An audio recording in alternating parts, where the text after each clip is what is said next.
Mic test, 1, 2, 3. More? Mic test, mic test. Okay.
Well, great. Let's get started.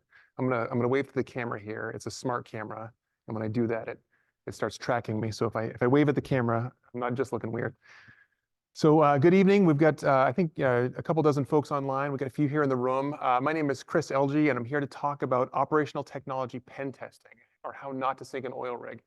In the presentation, this one doesn't show up too well in the room. It looks better online, but in the background here, we've got this snazzy picture generated by ChatGPT or DALL-E 3. And I've been a couple places I've used AI-generated images just for flair, just to make it look fun. And when I have, I put in the prompt that I used to get that. Just some people find that interesting. Anyway, so why me? So I'm a range developer. That means I build playgrounds for pen testers and defenders to train in. I am also a certified SANS instructor, so I come to conferences like this and teach people how to do pen testing.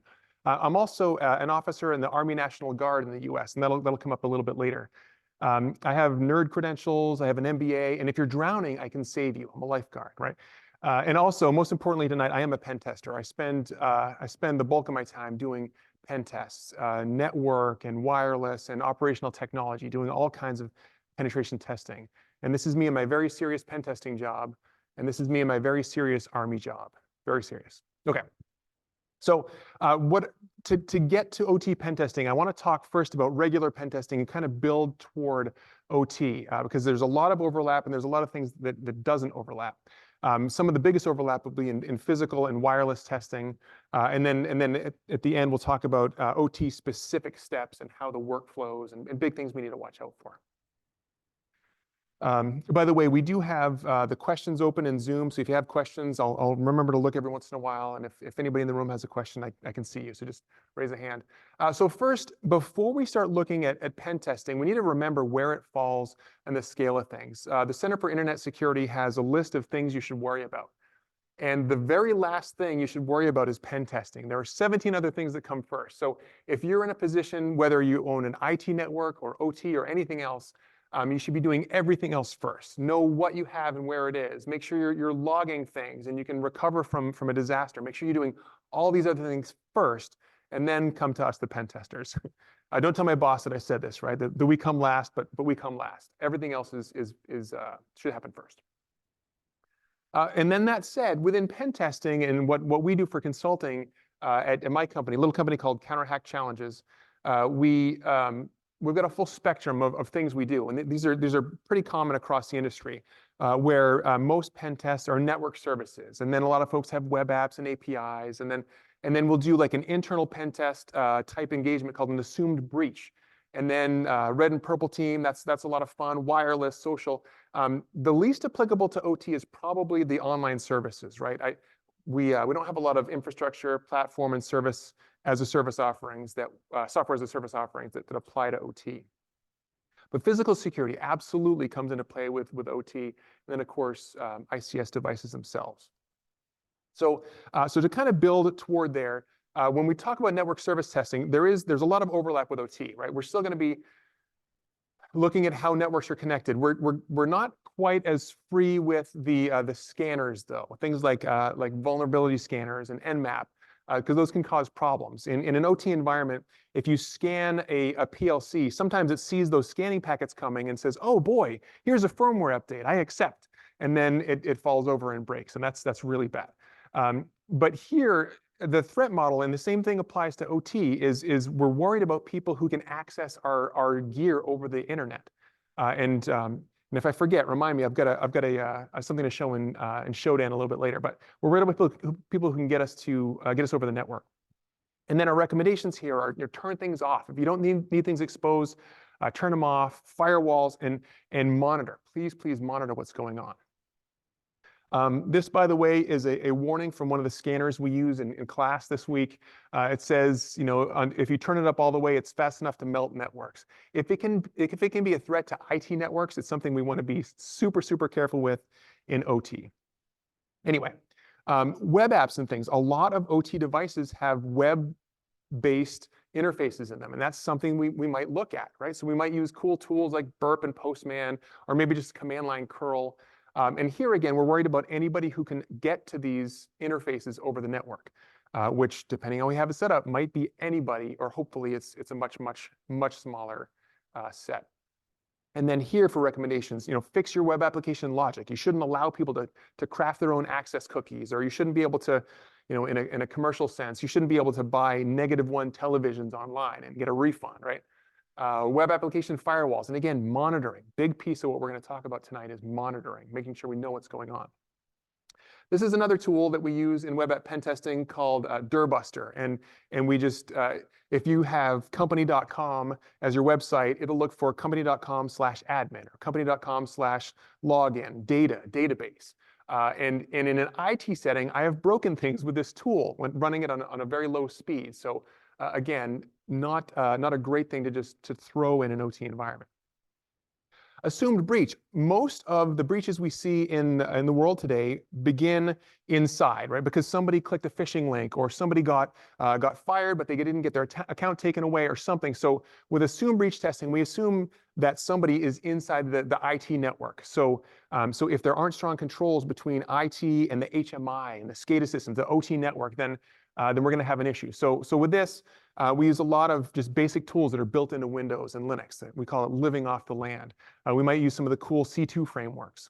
And here it's somebody inside. So again, somebody clicked a link, or maybe they pulled a bad update, right? So there was a supply chain attack, and somebody landed in the IT network and now can transition forward. And here, it's hard. It gets a lot harder. We're looking at not just having that firm outside network firewall. There's a lot more than that nowadays. We need to have lots of layers of defense. And I put a little trademark next to zero trust. It's a cool marketing term now. It all needs to be zero trust behind a single pane of glass. And again, monitoring. This is an image from what tool is this? Bloodhound, yes, this is Bloodhound. A wonderful tool that gives us visibility into a network, specifically in Active Directory. So it's a tool we run, and it looks all across the network. We want to, as administrators, more than pen testers, we want defenders and administrators to have this level of view into where somebody can begin and get across and get to the high value accounts in a domain. And that's hard to do, right? That's really hard to do. Here's another tool we use in pen testing. This is Mimikatz, and I bring this one up. It's used for stealing passwords and credentials. I bring this one up because it can cause issues. It can cause crashes, and we don't have a tolerance for that in OT networks. We can't let things break. So whenever there's a decent chance of system failure, we need to back off and find another way. So then we get to red team and purple team. This is where we act as some outside attacker. And we're going to use all the skills we have: social engineering, maybe physical attacks. We're going to send crazy attachments, and then with purple teaming specifically, that's when we have somebody on the inside of the network as well. So somebody from CounterHack sits with your SOC cell, and then we say, hey, we're about to do a password spraying attack. Here it comes, and the attacker hits go, and then, oh, did we detect that? And how can we learn from that? So this is a great way in any context, IT, OT, to learn and tune your defenses, tune your detections. So here we're really looking for persistent attackers, those people that hang out for months before they're detected in a network. And then here, some of the solutions are technical controls. Hey, if you tune your SIM a little bit, then maybe you can find more, or maybe we can train better in the SOC, or train our end users better to not click on things. And again, monitoring, watching for what happens. Now, wireless. This is getting more into to OT, right? So with wireless, we have some cool tools with cool names like the Wi-Fi Pineapple and these alpha cards and things, and we can set up rogue access points. So in IT, I can try to grab your handshake. I can try to listen to somebody on the airwaves connecting to your network, and then try to crack your wireless password. Or even more fun, if you use your Windows credentials to authenticate to your wireless, I can pretend I'm your access point. You try to connect to me, and then I can try to crack your Windows password. That's a fun thing to do. I enjoy it. And here, he does too. And here, our threat model is local. And I put local in quotes because you can be quite a ways away and still do wireless attacks. And we'll see that here in the next picture. But here, there are technical things we can do. We can move to certificate-based authentication, and that's hard, I know, but that helps us a lot. We can turn down the broadcast power of different access points, and again, monitoring. So when we say local, sometimes it's quite a ways away. This was from a residential pen test we did a couple years ago, where I'm up in a parking lot far away, aiming down at this beautiful home. Maybe more appropriate to OT would be this, where much more recently, where we're looking at a field office in some oil fields, basically, and attacking the wireless from, I don't know how far away that is, hundreds of meters away. And it's a cool looking antenna, right? Yeah, it looks neat. As long as you can get it there in your luggage and nobody stops you. But it's not just Wi-Fi, right? We have things like Bluetooth and Zigbee, all these weird wireless protocols that are used in a lot of different spaces. When we were in the last oil field, they had this really cool long distance multi-point wireless network that it used regular WPA2 encryption like we're used to in our home networks, but it was in a different frequency spectrum. It was up in, I think, 5.5 gigahertz range. So we didn't have the tools to just attack that outright. And maybe that's protection, right? Maybe that keeps us a little bit safer, but we can't be lazy about it, right? We have to know that some people really want to ruin our critical infrastructure, and they're going to take the time to build extra tools to attack all the weird stuff for us. It's come out in the news lately in the US that what do they call it? Volt Typhoon, right? They always have cool names. There's this group of Chinese actors that have their hands in all kinds of US critical infrastructure, like all across the board. And that should be horrifying. This should be front page news. Like these are people, potential adversaries that want to shut things down. A lot of us nerds, we think it's a real bad time when the wireless goes out, when we don't have Wi-Fi. But my goodness, if you want to see craziness, turn the water off. See how fast people go insane. Oh my goodness. Anyway, so also kind of a more more of the MBA type engagement. We went to a security gap assessment where we talk to people. Hey, what are your policies for this and your procedures for offboarding people and for passwords and least privilege? How are you doing all of this? So we'll ask the questions. We have checklists we go through.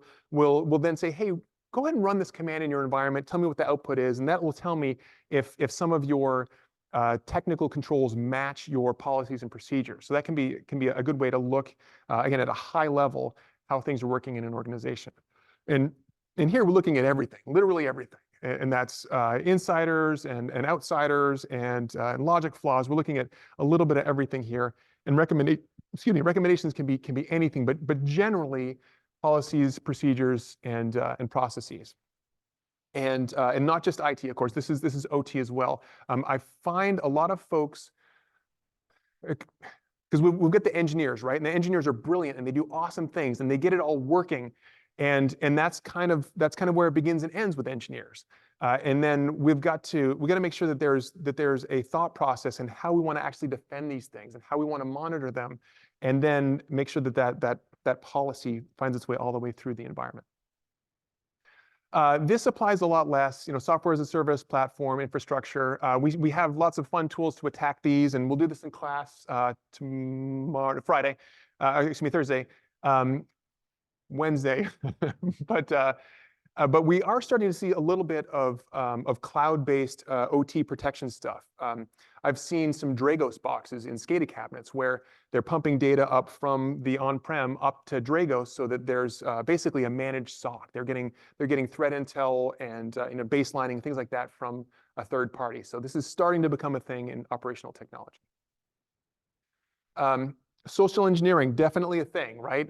All these things, talk to people, tailgate through a door, I'm carrying a big package, can you let me in? And here we're looking at people who can access people. So people who are on premise, also people who can call us up and email us and trick us into giving things away. So clicking on links or sharing a password or letting somebody into the yard, right, into the facility where stuff happens. And here, again, we try pushing training as much as we can, But there's only so much we can do, right? There's always going to be somebody who's going to click the link. Somebody's going to answer the phone call. We're human beings. We like to be nice. We like to help people. So if somebody calls with a problem and there's a screaming baby in the background, we're going to try to help them out. But we train as much as we can. And then controls. We as the technologists, we want to put as many technical controls in the way as we can. We want to make it so it's hard for somebody to not follow procedure. We set up these policies and procedures for a reason. You shouldn't be able to circumvent them because somebody's having a perceived emergency. And again, monitoring. And here we're talking a lot of technical monitoring and also the squishier user behavior analytics, right? The cool new stuff. We can use AI for that. I said AI, okay? I said AI. Oh, camera stopped tracking. Gonna wave to it again. All right. So fun story. We were on an offshore oil rig, and one of our goals, and your pen test should always have goals. One of our goals was to get into the control room. So we went to the yard and we got badged, and then some people were allowed to go in the control room, and they were different because their badges had a star on them. And we said, oh, well, how does this work? They said, well, you go to this office here and they verify you and they check things. And we said, that's cool. And then we went shopping and we bought some stickers for about $1 and we put them on our badges and we walked into the control room, and that was it. That was the whole thing. And we felt a little bad because there was this young woman. She was she knew something was wrong, right? She's sitting there guarding the control room, and we show up and she's kind of looking at us funny, but her instructions were only let people in that have a star, and we had stars. So she let us through and we got in the control room. So social engineering, absolutely a thing. Locks. So in IT pen testing, it is rare that we find clients that are really concerned about locks. This is much more a thing when we're talking about physical controls, when we're talking SCADA panels and pumps and tanks. And we've got all kinds of ways to work around locks. And I've got a bunch of pictures to show of how we do that. And here we're looking at people who are local, people who are on premise. And maybe it's somebody who's really bad, or maybe it's somebody who's just doing something they know they shouldn't do, but it's somebody who is here on site. And sometimes the answer is as easy as you didn't lock all the windows, or you didn't lock the back door, or your locks are pretty terrible, or maybe we need to keep it so we can't get tools under the door. Or I had to look this word up. I had no idea what the word was, but we had a client, and we'll see here a picture in a minute, a client with double doors like this, and the doors come together, and we could get a tool between the doors and open the door from the outside. But when the doors come together and land on a vertical thing, I found out is called a mullion bar. So when we wrote up the recommendation, we knew what the word was for mullion bar. Anyway, so here's my buddy Tom on the oil rig. These server cabinets come with locks in them that are really terrible. We actually raced each other. There was a whole string of these, and we started at either end and kind of raced to the middle. He was faster. He's better at this, but they pop open super fast with just basic lock picks. So if you're relying on this as a security control, then that's something to think about. And maybe you're not. Maybe you've got armed guards at the door, or you've got cameras and things going on. But just be aware that you can't just say, oh, there's a lock. I checked the box. I'm good. Here's a key box. So this is a server room, and here's a key box that has the key to the server room. And only 3 people have the code to the key box. Except with boxes like this, and with a lot of different locks, if you hold the button to open it, and then feel the buttons, a few of them feel different. And if you push the ones that feel different, it opens up. So it's really easy the word is decode. We're not picking lock, we're decoding the lock and getting right through. So that's my buddy Eric decoding a lockbox. Here's my buddy Greg, and we'll zoom in on this one a little bit. This is a door that is lacking a mullion bar. So here we are coming into a building, and I've redacted the logos off the windows there. And what he's got here is just a cheap piece of steel. We bought a piece of steel at the hardware store and we bent it, and then that's how we open the crash bar. And we did that one year because this is a repeat client. We did that one year and opened the door, and they said, well, I guess that's bad. Well, yes, and what you should do is you should put in a request to exit sensor over the door. It's called a REX sensor, and it looks for somebody warm coming by. And then the crash bar to exit, that only works if it sees a difference in temperature. So you should put in one of those and put in a mullion bar, and then it defeats this attack. So they did that, and then I came back the next year, and it was during the pandemic. And I said, you did the request to exit sensor, and that's great. But I saw this video once of this guy, and he had a drink of whatever, and he put it in his mouth and kind of swished it around. He went up to the doors and he goes, and he spat his drink into the room, which made a warm cloud, which triggered the sensor, and he opened the door. But I'm like, this is the height of the pandemic. I don't think you want me spitting water into your lobby. They said, no, please don't. But then my friend Tom, he says, oh, do this. Grab a can of compressed air, hold it upside down, put the tube through, and it makes a cloud. It makes a cold cloud, but it turns out these request to exit sensors don't care. They're not looking for warm or hot. They're looking for a difference in temperature. So when you put the can through, he's done this before, I can tell. When you put the can through, it triggers a sensor, and so that's it. So we set the bar, shoot the gas, and then pull the door open, and it pops through. So things that people like me think about, things that real attackers think about, are how to get around these physical controls. Here's a very similar situation where this is a server room. This is in a field office somewhere, and it had a request to exit sensor. And there are two problems with the door here, at least two problems with the door. But one was it was a false wall. So we could go up through the suspended tile ceilings and reach in. And if you're really skinny and a really good climber, you could probably just climb in the room and be fine. I'm not that guy. But I could reach over and spray my gas and trigger the sensor and then open the door, just like that. So that's exactly how we got into that. Also, you may notice this here. Hinges, exposed hinges. A lot of doors have hinges on the outside. And when they do, you can take a hammer and a nail and pop them right out. Or we have special tools, these spring-loaded hinge pin removal tools that make real quick work of them. So that's my buddy Eric again, popping out hinges.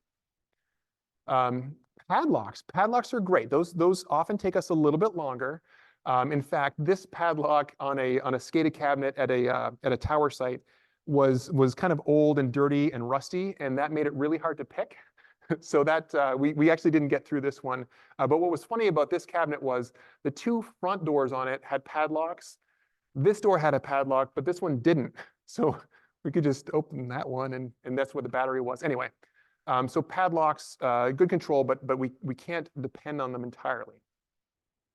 What all these come back to really, again, is monitoring. We want to know, we want to have, and this one did for one of the four doors. This one had a cabinet open sensor. So if somebody opened that cabinet, somebody was going to get an email. They were going to get a text alert on their phone immediately. And that's great. We want to know when people are getting into our most sensitive equipment. But put it on all four doors, not just on one. What can we do with a big gap under a door? And sorry, that's inches. I should have taken the picture with centimeters, right? It's fine. So when you have a gap of 6 millimeters or more, you can use the under the door tool. It's really slick. I love it. I bring it with me where I go. And the idea is you slide it under the door, and then you flip it up. And then this piece right here comes over the handle, and there's a little cable here. And I pull on that cable under the door, and it brings the top down. It turns the handle, and I go through. So just like this, tool under the door, catch the handle, pull the cable, which pulls the inside door handle, and I push it open with my head, and I'm in the door. So any gap like that under a door is an easy target. And it's very common to have that style door handle in public buildings because for accessibility requirements, it's a lot easier for people to turn those than to twist a knob. But there are controls for this too, right? We can say, hey, you need to put a door sweep on. You need to put something on the door so I can't get my tool under. Or even better, install thresholds so there's no room. I want less than 3 millimeters between the floor surface and the bottom of the door, because then it's going to get really hard to use that tool. But we've gotten everywhere, like into buildings, into server rooms, wherever we need to get with the under the door tool. Electronic locks. These look cool and fun, but we can defeat them with readily available equipment. This is a Flipper Zero. Anybody have a Flipper Zero? All right, we got a few in the room. Yeah. They do a lot of things, and one of them is clone RFID badges and NFC badges. So if we've got badge access to a building, we can use these to clone them. I also own, because you tested it. Did it work? Yeah, of course it worked. That's awesome. So I own, because I'm weird, I have one of the big like outdoor scanners. So if you go up to like a yard with a gate, like a parking lot with a gate, sometimes there's a big sensor, and you wave your badge just somewhere near it, and it opens the gate. So it's outdoor sensors. So I've got one of those that runs off a battery, and it has a little Raspberry Pi in it, and it fits in my briefcase, so I can just walk around, and if I get within 80 centimeters or so of you, I can scan your RFID badge. And then once I've got it, I can just write it to a new card or program it into my Flipper Zero and use your card that way. We have other cool things that do that too. This is a Proxmark. It's more fully featured, but not as pretty. It's not quite as fun as the Flipper. It doesn't have a little dolphin on it. But these are all things that we need to think about.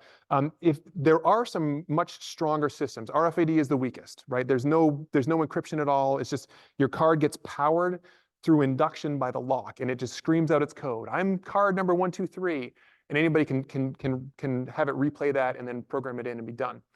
With cards like we have in hotels, these are generally NFC, so more like the type of communications we use with credit cards to tap to pay. And those are keyed a little bit. So the lock says, I'm going to unlock you with this key, and then it says, all right, well, here's my code, and it works that way. So we can do better with those locks.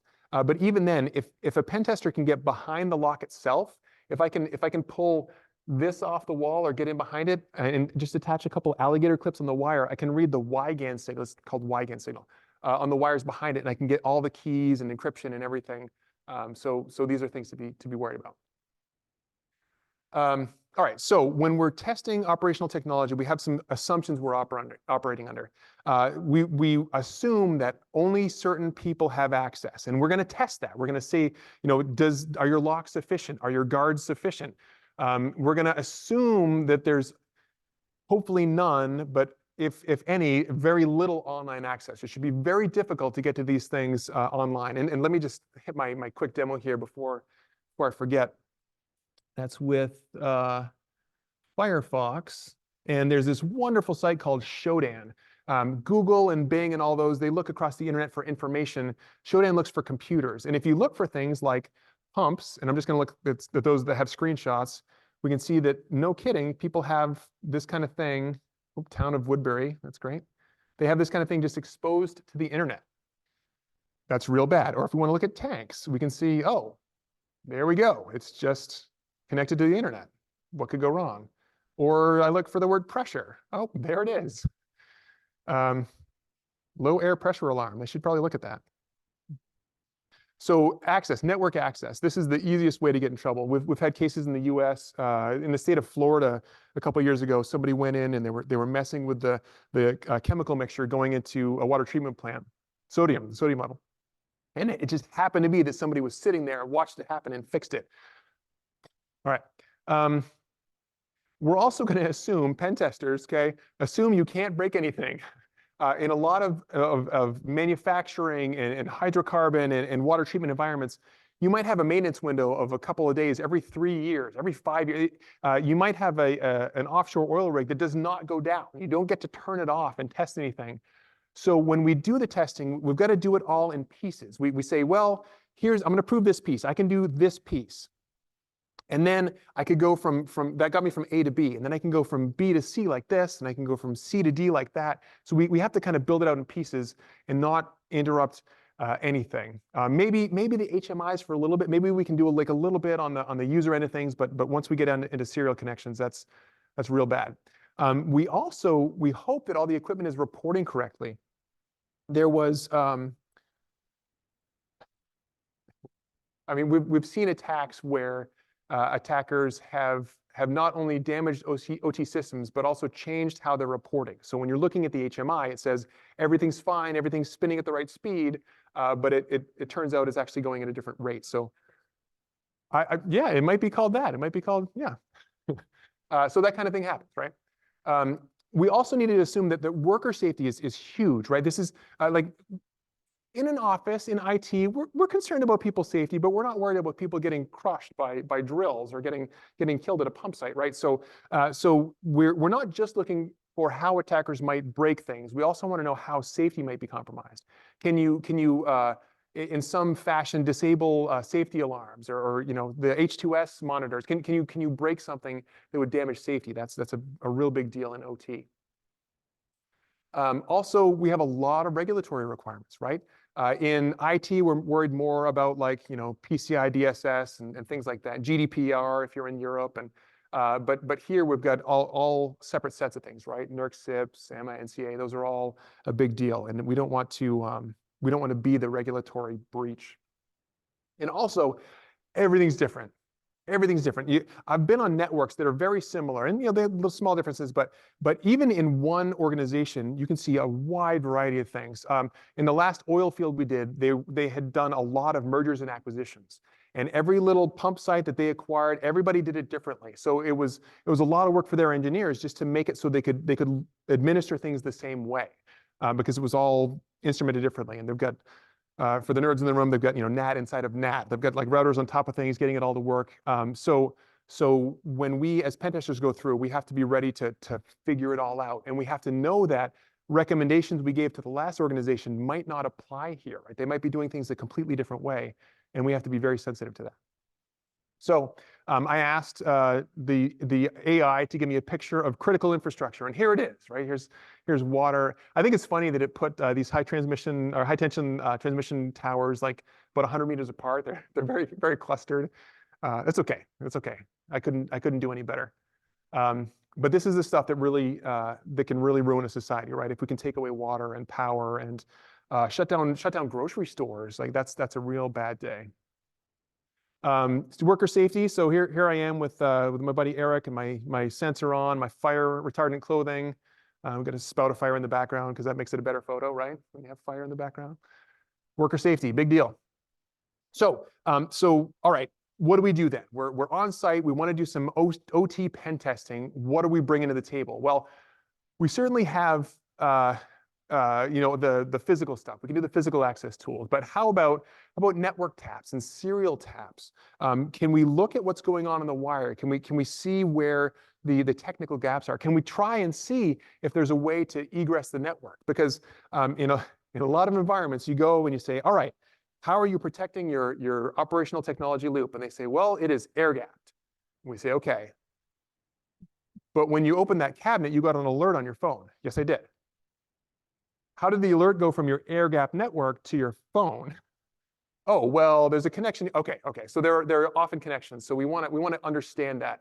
We want to show me. We want to prove it. We want to make sure we know where those are, because that's the biggest thing, is that outside access. We want to test the gateways. We want to see if there's a VPN concentrator, whatever there is. We need to make sure we understand how that works. Understand what protocols are going on. Is it Modbus over TCP or just straight serial stuff, whatever. And interviews. We, the pen testers, have to spend time talking to the engineers. We have to understand how it all works, how it's supposed to work, how maintenance works, how the interconnections go. So interviewing the engineers is a really big tool for us to bring. And here, this is kind of the scariest part to me, is that we're really dealing with nation states, right? When you're dealing, I mean, maybe not if you're in a beer manufacturing thing or something, but if you're dealing with critical infrastructure, it's other nation states that want to take you down, and they have unlimited resources, and they have all the time in the world and all the malicious intent. So that's why this keeps people up at night. So what do we recommend when we find these issues? Well, air gap, if you can, just please air gap. If you have to have telemetry coming out, data diodes, this is a great way to go. They used to be a lot more expensive. They're much more affordable now. You can have one-way links so that your control systems are reporting back to the control room. This is the pressure in the tank, or this is the kilowatts we're running at, whatever. We can get that data in a one-way fashion, and that's great. Physical controls are huge. I think we've hit that. And again, monitoring. We want to watch what's going on. When somebody opens that cabinet, somebody's phone needs to ring, right? We need to have strict monitoring with this. Here is a network tap. This is the one I like to use. It is a gigabit tap. Works great. I have not yet had a need to use a serial tap. In general, you can just assume that if you can get to the serial lines in a SCADA system, you can break it, right? If you can get to that low, you're going to be able to do whatever you need to overflow the tank or run the drill too hot, whatever. But if you really want to do protocol analysis at that level, there are tools to do that. So our flow here for the test, we're going to do a lot of reconnaissance, and again, interviews. Talk to the people. Ask for diagrams of how things are set out. Do your open source intelligence, right? We'll look at Google Maps, and we'll see. We'll look at the LinkedIn profiles of the engineers, and if they say, "I have 20 years of experience with Allen Bradley PLCs," well, guess what they're using? Allen Bradley PLCs, right? So OSINT, cyber threat intelligence. What is going on in the environment? Who And think politically, think like real big picture. They work at Aramco or Toyota or in the U.S. government. Who are their threats going to be, and what are those threat actors doing right now? Those are the threats we need to emulate as pen testers, as red teamers. So recon is huge. We need to know what all the connections are. Again, they're probably going to tell you it's air gapped, but check it. Check it. And we want to know, how can controls get in? How can controls get out? I'm going to show in a little bit a picture of a friend of mine at a local water treatment plant back in the US. And he proved it to me. He showed me it was air gapped, and he let me like connect in and try to get out. There was no path out. It was great. But he's like, yeah, the last administrator we had, he got a second ISP connection into the site and he could VPN from his house and control the water treatment plant. And I'm like, okay, that's probably bad. And he's like, yeah, we turned that off. So anyway, we need to, this is really big, making sure we know what those external connections are. Physical checks, less important than the online connections, but if you have a dedicated adversary, they may show up, right? If that's what it's going to take to ruin your day and achieve their political objectives, then we have to be aware of those. Wireless, and again, not just Wi-Fi, but all the weird stuff. We want to look for all the strange things and see what's going on. And I've found that it's not always everything they think of, right? You won't get all of it from the interviews. You'll go out and they'll mention, the multi-point wireless, but then you see other things, or you see like Wi-Fi in the field office, or you'll see some strange Bluetooth connection, or you'll see maybe they have security cameras, and those are on a different Wi-Fi network, and we can use those to our advantage as attackers. Maybe we'll do some packet sniffing. So maybe they're gonna let us tap into the network, and this is only with their permission, right? Maybe we use that tap and get on, or maybe we can just use the operator's HMI station and run a packet capture there if it's okay to run Wireshark on that and sniff packets. If we can get into the loop at all, I want to test egress. I want to see if there's any way out, because if there's a way out, there's likely a way in. The exception being data diodes. Maybe serial taps and protocol analysis. I haven't had to do this yet. I don't think it comes up terribly often, but that might be something you get all the way into. And then yeah, we need to build the narrative. We want to build a story. So with regular network pen testing, we do it end to end. I'm gonna fish you, and I'm gonna do the cool payload, and then I'm gonna privilege escalate and pivot through the network and get to the domain controller and pull and then big mic drop at the end, and I got the cool thing. I got all the credit card records or the health records, whatever it is. We don't get to do that same thing in OT. You can't. Apparently, offshore oil rigs cost about $2 billion, so you're not allowed to sink them.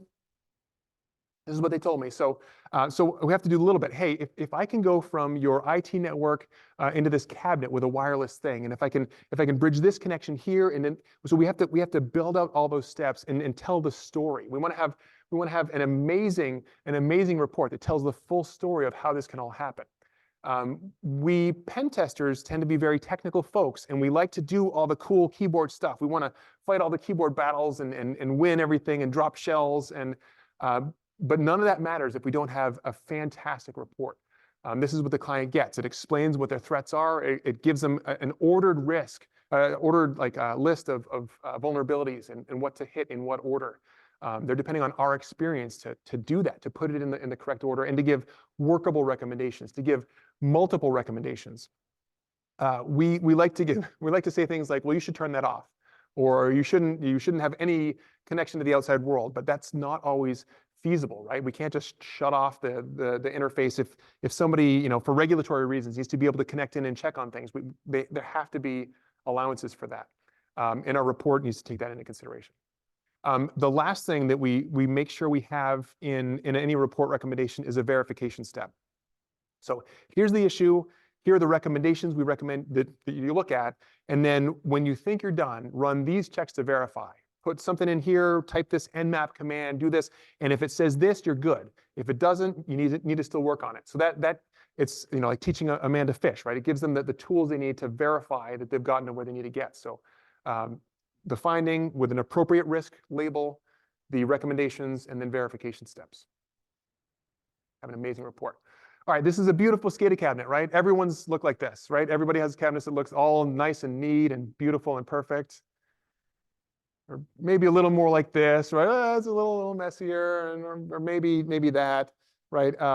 So when again in the like third slide there, when we're looking at all the things that we do before pen test, if this is the state of things, maybe we work on this first and then look to pen testers. We're happy to help you. We're happy to sign a contract and come test your things. But if you can't tell if someone's been in the cabinet, if you're not going to find my little Raspberry Pi inserted in there, then it's going to be an easy day for us, right? All right. So we did this already. We sure did. Amazing report. Okay, so here's that water treatment facility. So we're here in a capacity as the National Guard, working with a local town, and his network was actually air gapped. It was awesome. He let us connect in and check things, and thank goodness, because the Volt Typhoon group would love to connect in and would love to shut this down. If tensions grow in the Asia Pacific region, and if they need it, whatever, they would love to go in and turn off all these little towns' water supplies. Because if we're in the National Guard and they want us to come help at the federal level, but our local water isn't working, we're probably not going to come help at the federal level, right? We're going to help locally. We need to make sure our families are okay, our states are okay. We belong to our state governors first. But it was a great project, very collaborative. Jamie there was a wonderful help. He was great to work with. This is a recommendation we love giving, right? Especially as technical folks. Hey, just unplug it, right? Just unplug it. Your problems are solved. No one can get you from over the internet.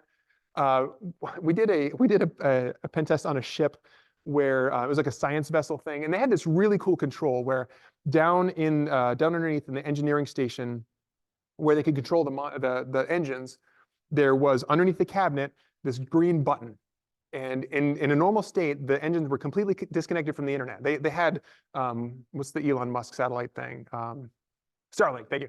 They had Starlink and Wi-Fi and all these cool things, but the engines were not connected unless they open this cabinet and they push a big green button.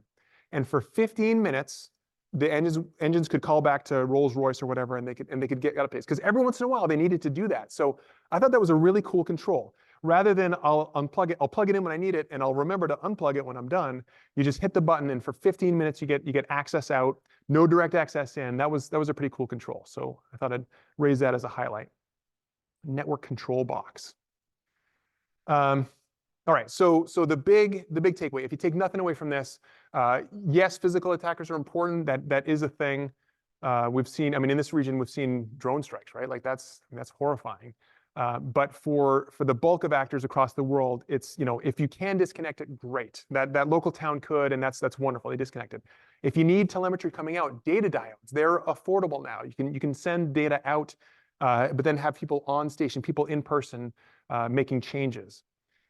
Then network lockout box. So if it needs to connect occasionally, hit the button. It works for 15 minutes, and then if you forget about it, whatever, it's going to disconnect anyway, and it's back to air gap.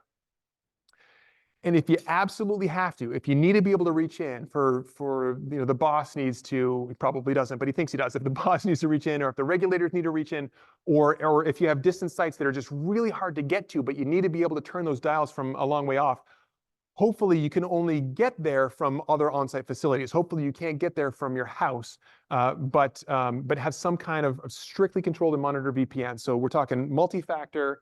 We're talking somebody's watching the log. Somebody sees these connections happen. Because it's not often that you have to connect to that site up on a mountain, but when you do, somebody gets an alert. Just like when somebody opens that cabinet on site, somebody gets an alert. So you've got good monitoring there. Did I miss anything on network access? Any other cool things that you guys have seen? I love that network lockout box. That was really cool. All right, so this is ChatGPT making a picture of an OT network that only has a data diode connected to the IT loop. I don't see the diode anywhere. I do see like a tire. I guess, I don't know. Maybe it's an inductor. I don't know. Kind of weird. So this is the end of the slide portion of the talk. Oh, I do see some questions in here. There's an easier way to sneak into server centers, bang on the door. It's a safety feature. Yep. You have keyboard modules. Yep. Oh, chat is disabled. No, I can see. So I can see questions. I can see questions that are coming out. Anybody in the room have questions or things you've seen you'd like to share?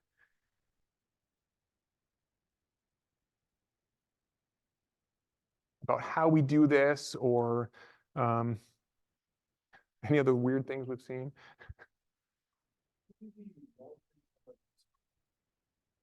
What was the long what? Yeah.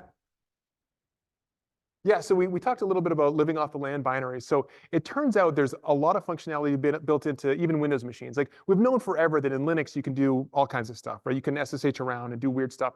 In Windows, there are built-in things like pivot proxies. If you use NetSH, you can use and I'm gonna get a little nerdy here, right? You can use NetSH to create a IPv4 to v4 pivot proxy. So if somebody can get command execution in the IT network or in the HMI, they can set up pivots to go through without installing any malware. This is native functionality in Windows.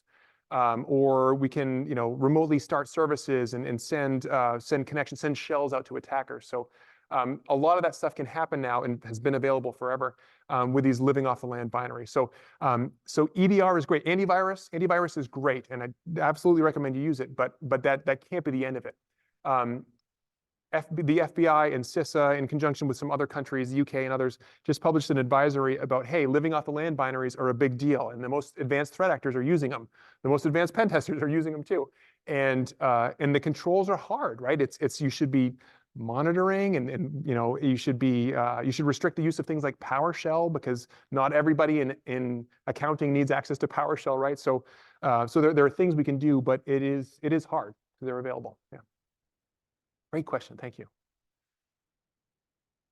So have you ever worked as a customer and they asked you, okay, you reached our alarm system or you reached to our OPC server or whatever, can you go and disable the alarm?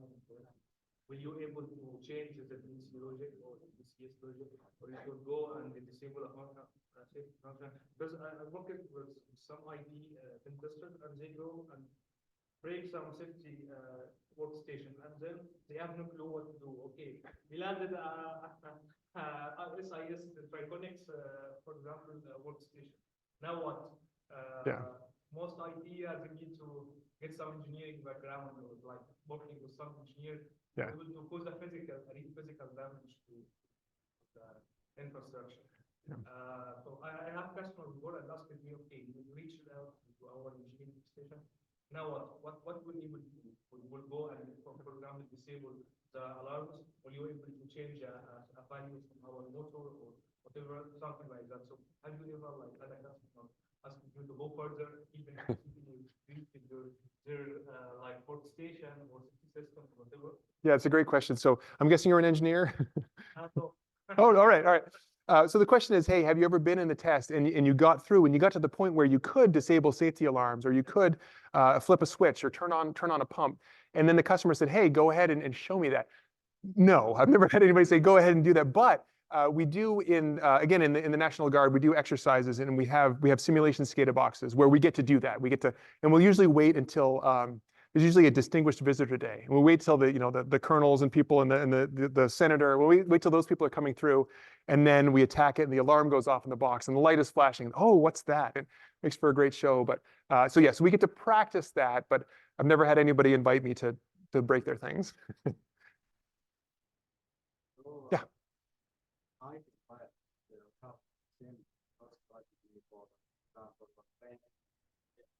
Mm-hmm. So an audience pilot, can we dispense one of them in example? Can we just provide training and enhancing our monitoring without enhancing without the implementation for a new technology? Oh boy. Yeah. So the question, and tell me if I got this right, is that you can do training and you can strengthen your IT controls, but you can't really update the OT things.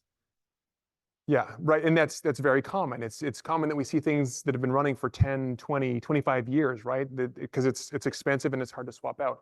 And it comes down to making sure we do everything else right. Like if that thing is old and it has no password protection on it at all, and anybody can just push a button, well, how do we control it physically, and how do we connect to it from the IT network? If it's all about thinking about the attack path. How can the attacker get to that machine?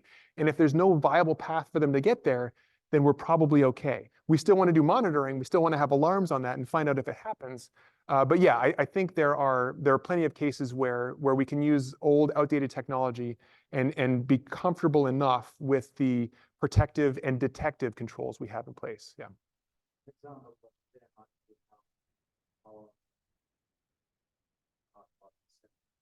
Mm-hmm.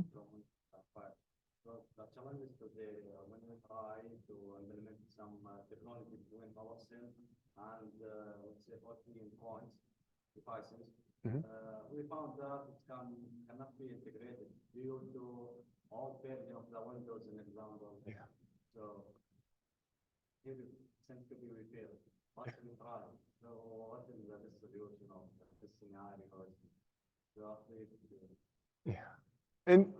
And this is something we see a lot, right? Where there's the HMI. So we get the SCADA box that's actually running things, and we get the HMI that lets the humans interact with it. And maybe you see this in medical technology a lot, actually, and that's terrifying, right? Where it's Windows XP or Windows, whatever, running this laser surgery device, and you can't upgrade it, right? It's part of the manufacturer's system. It's stuck in an old version, and we, the pen testers, should be aware of that. We shouldn't go in and say, "Oh, it's old, you lose," right? Because that's not how it works. But we can say, well, what layers do you have, right? How are you? That's a risk that you have to accept. How are you mitigating that? What are your mitigating factors? And maybe it's that machine can't reach out to the internet. It can only talk to this one other station, and this link is monitored, and we have an application aware firewall in between that only allows certain types of traffic. So when the next worm comes, the next NotPetya or whatever comes through, it can't get to that laser surgery device and cut somebody, right? Yeah. So yeah, pen testers, don't be that guy. Just because it's old doesn't mean it's bad. If they've got the controls in place, it might be okay. Don't trust them on it, like check them, but yeah, it might be okay. Great. Anything else? All right, well, I'm going to hang around for a little bit. I think we got some food in the hallway. Thanks everybody online. Great that you could have us join us. And yeah, we'll see you around.